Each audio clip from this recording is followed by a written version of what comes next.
A month had passed since Nand had taken delivery of his new car. One Saturday evening, he drove to the cafe where he and Aviraj often met. After parking the car carefully, he walked inside with a satisfied smile.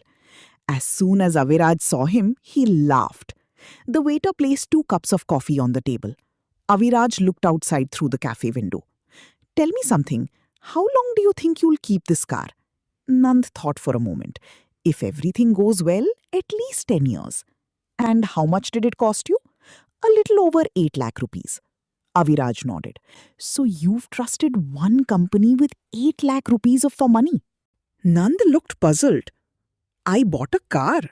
What do you mean by trusted?" Aviraj smiled. "You didn't just buy metal, plastic and rubber. You trusted that the company will continue manufacturing spare parts. You trusted that its service centers will still exist. You trusted that mechanics will know how to repair it. You trusted that the resale value won't collapse because the brand disappears. You trusted that the company itself will survive." Nand slowly nodded. "When you put it that way, yes, I suppose I have trusted them." Aviraj leaned forward. "Now here's an interesting question. If you're comfortable giving one company 8 lakh rupees as a customer, why wouldn't you consider giving it another 80,000 rupees as a business partner?" Nand looked surprised. "You mean buying its shares?" "Possibly, but only if the business is fundamentally strong and the stock is available at a reasonable valuation. So you're saying every time I buy something, I should buy that company's stock?" Aviraj laughed. "Not at all. That would be one of the fastest ways to lose money. The purchase is only the beginning of the question, not the answer." He took out his notebook. "Let me explain." He drew 2 columns. Customer. I like the product. I trust the brand. I expect to use it for many years. Investor. Is the business profitable? Does it generate cash? Does it have a competitive advantage? Is management trustworthy?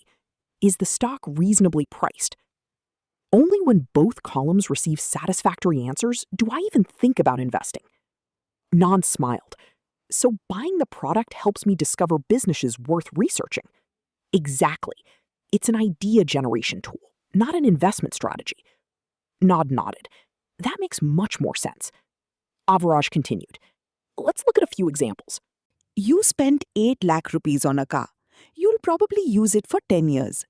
If after research you conclude that the manufacturer has strong fundamentals, good management, growing sales, healthy profits, and a sensible valuation, investing around 10% of your purchase value may allow you to participate in the company's growth." Nand smiled. "So while the car slowly depreciates, the investment has the potential to appreciate." "Exactly. The car gives you convenience. The business may create wealth." Aviraj picked up his phone. "How much did this phone cost?" "Around 90,000 rupees. "You'll probably use it for 4 or 5 years. "Yes." "Suppose every member of your family prefers buying phones from the same company." "That tells you something. The company has earned customer loyalty."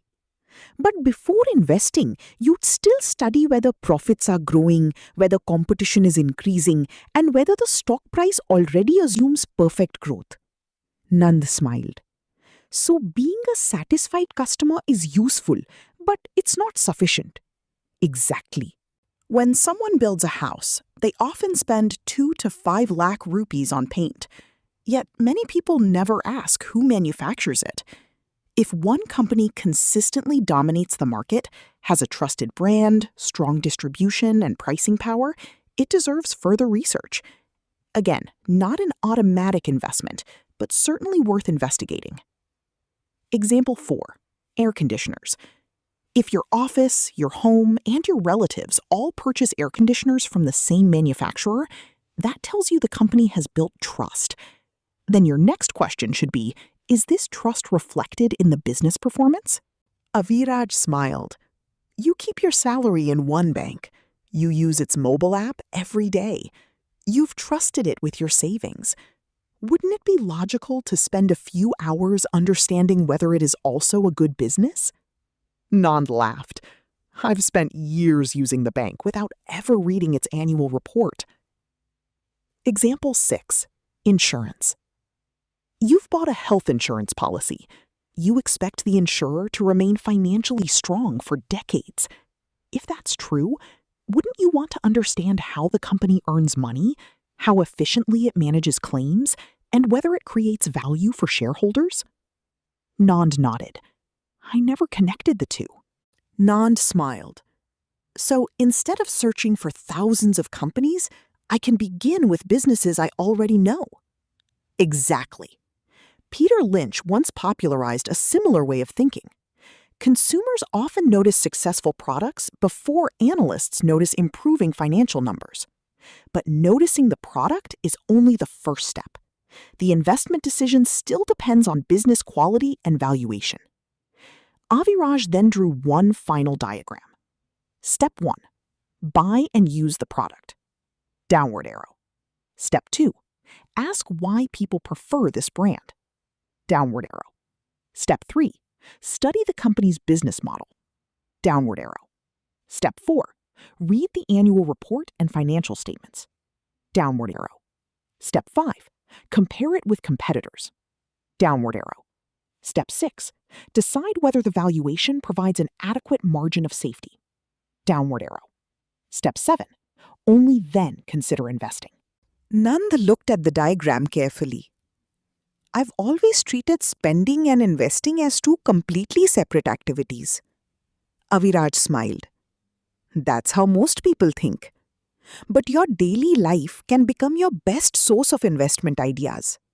The products you trust, the services you repeatedly use, the brands you happily recommend. These businesses deserve your attention. He paused before adding, but remember the golden rule. Never buy a stock simply because you bought the product. Buy the product because it improves your life. Buy the stock only if the business deserves to be owned. Nand closed his notebook. I've learned something important today.